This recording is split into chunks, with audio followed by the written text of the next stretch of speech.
Hello, down here, and I decided, and let's talk about some underrated anime, at least to me.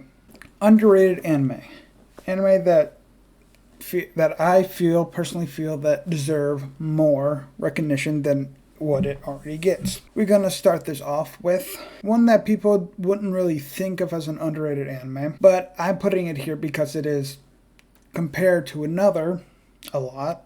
Not the anime, just another different anime. The anime I'm talking about is Full Metal Alchemist, the 2003 anime. And the reason I put this here is because it seems to get overlooked a lot, at least even more nowadays, because people are often, whenever they suggest FMA, they're like, oh, go watch Brotherhood instead. And with this one, the reason I put it here is because this is technically the first one I've seen between both of them. I think I just thought like Brotherhood was like a sequel or something, not that it was like a remake or reboot. It wasn't. I didn't think it was anything like that at the time. So I thought I had to watch this first, but I'm glad I did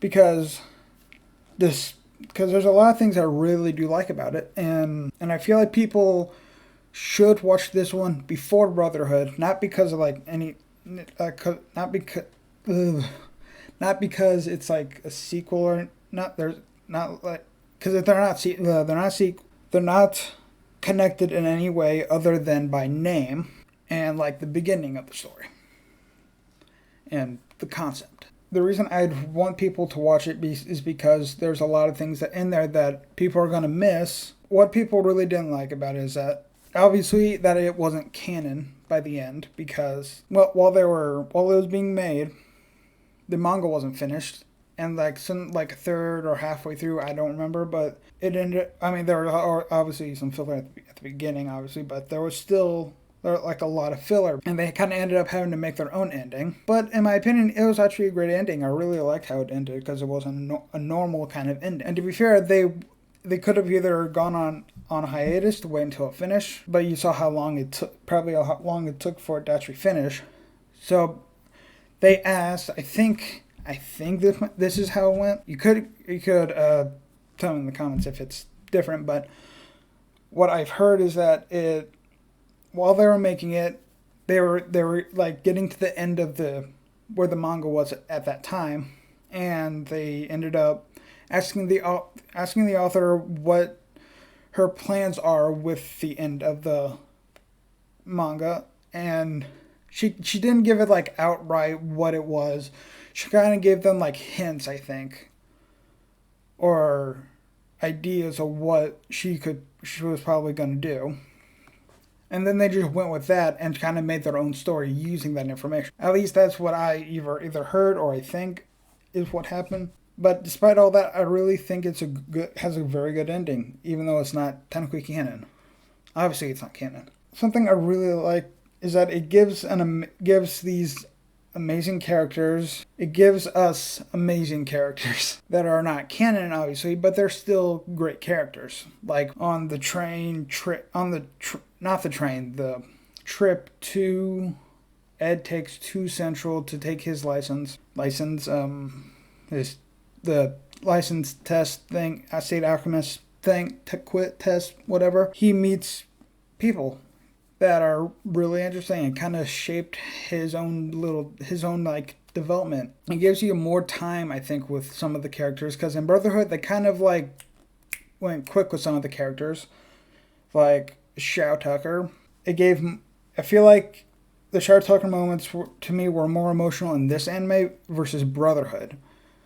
I mean, they were still both emotional, but I think it was more emotional in the 2003 anime because they gave more time. I think it was like 2 episodes worth of like with Shao Tucker in the anime, Shao Tucker and Nina and Alexander and all that. So you had more time with those 2 characters that sadly met their own fate. And and there's other characters that you see more of. And yeah, they did different routes, like with Lust and I think another homunculi.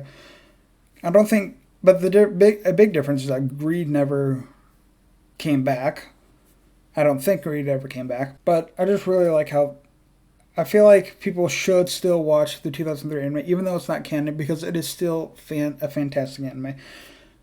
And the follow-up movie was made basically in the follow-up movie that came after it, the what was it, Conqueror of Shambhala or something like that. That was basically made to give people a more satisfying ending, even though I feel like it probably shouldn't have been made because I like when it's endings that are not completely satisfying, not completely fulfilling, because it's just like the same old kind of story kind of thing where everyone gets a happy ending. That kind of gets boring after a while because you see so many different variations of it. It just ends up feeling the same whenever it's like that. So that's why I kind of like this ending, because it's not a happy ending for the most part. Okay, enough talking about FMA, but I really do encourage y'all to go and watch the original. I forgot how many episodes it is. I think it's like 50 something episodes. So it's around the same amount of episodes as Brotherhood, but there's a lot of great things about it. Okay, up next is an anime that I don't feel like a lot of people actually talk about, and that is Bento. And what I really like about this anime is that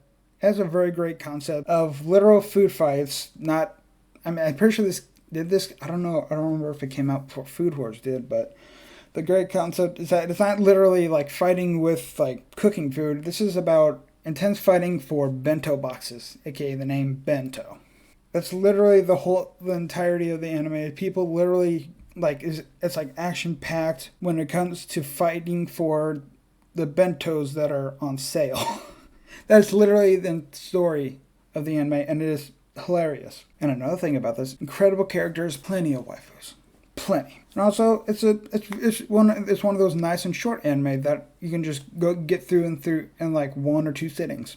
That's pretty much all I gotta talk about that one, because it's really good. I really like it. I suggest people out there watch this one because it's hilarious, plenty of waifus, and I just really like the concept too. Okay, next one is about Serial Experiments Lain, which I feel like people talk about this one more or less.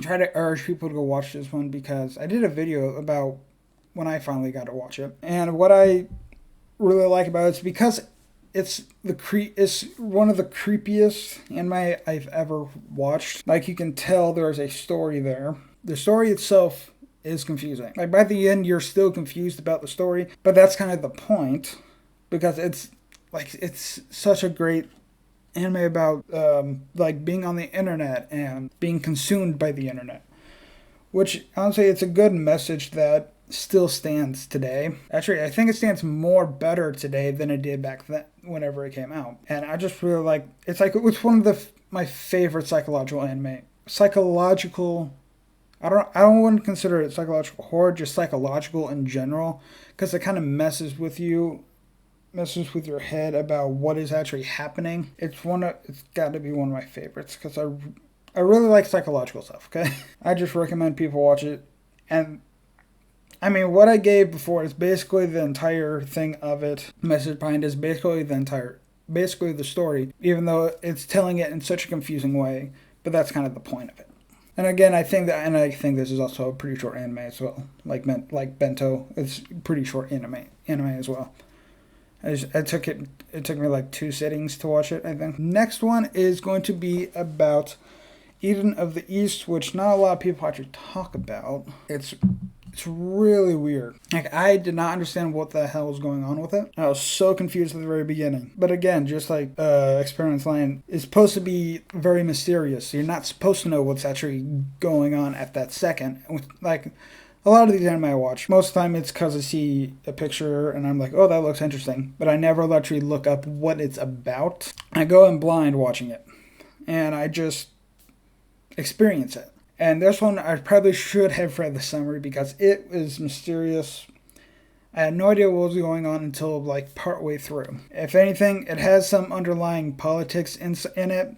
I don't know if it's anything related to real world politics. I mean, maybe at the time when it came out, maybe, but I don't know. But there's this moment at the very beginning that is so freaking hilarious with how they censored this main character, like running around naked, and he had like the black scribble football thing, like to censor him, and it was just hilarious. Anyway, I recommend you check this one out too, because it's confusing, but it's pretty good. And that's all the underrated anime that I'm going to talk about for this video.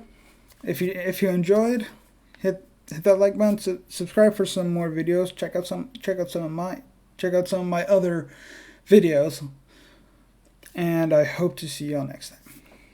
Bye.